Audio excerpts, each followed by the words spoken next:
Hey guys, welcome back to another video on the Landroid. So I have two of these now. I got the WR165, which is smaller than this one. This one is the WR147, and they take care of my property here. Been doing unbelievably well. Now the other week, a couple days ago actually, it started to get like really crazy, doing some crazy things. So as it would want to go home, and it would kind of like start following the line, it would literally come up, literally like go into these trees and then stop, and then say either wire cut or wire out of bounds. Now, if it was cutting, it would literally ping pong back and forth, cut perfectly. Very rarely, which is strange, right about here, it would actually go over the Belgian block onto the driveway. I would say a good foot and a half, and then stop and say either out of bounds or the wire missing. Those are literally the only two issues I was having, and I mean, I went nuts. I thought it was the wire. I checked the wire first I checked it with the AM radio, and I found out that that's actually not the proper way of doing it. What you're going to do is you're going to disconnect the two wires from your charger there and put a DVOM, a digital volt ohm meter, on there and check for the ohms.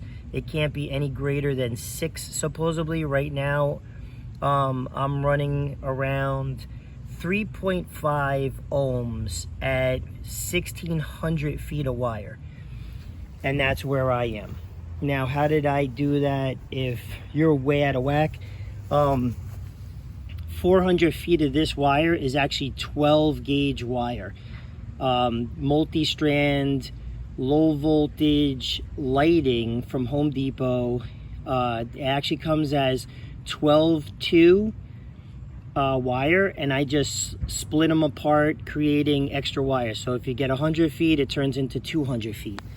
And I ran that for about 400 feet, and then I downgraded it. Once I got to midpoint, I downgraded it to 14-2, and then the same thing over here. As the other side comes up and around, that's all 12 gauge until I get to about 400 feet, and then it drops to 14-2. So that's that. Now, back to the issue I was having. So this little guy here, for my no-go area here, it would literally come up almost to the tree. Now mind you, my wire is here. Come almost up to this, turn around, and then actually go back. The only problem I was having, the main thing, was it would not go home. It would say no wire, wire cut, or out of bounds.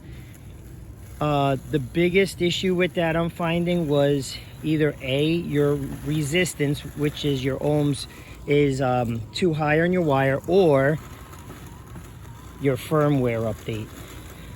They don't say that anywhere in the website. Check the firmware.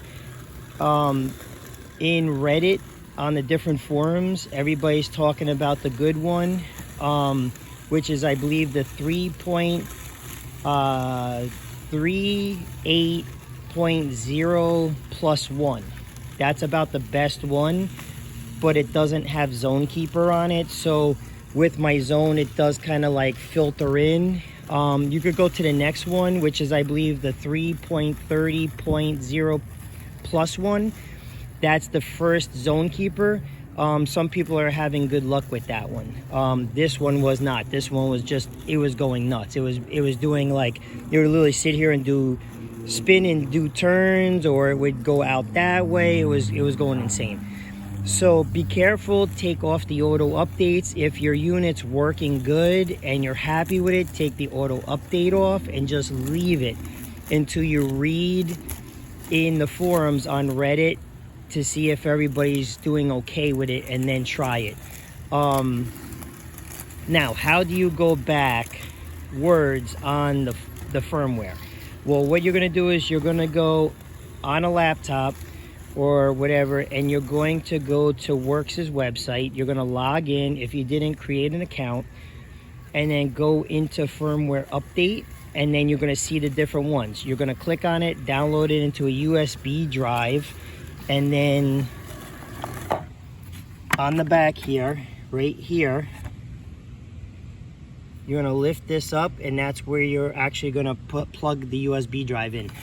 You're going to turn this off, plug it in, and then it'll do it all automatically, and it'll just walk you through. Make sure you do it from start to finish. Don't walk away from this, because you have to pull it out, put it on. Alright, I had to pause the video real quick.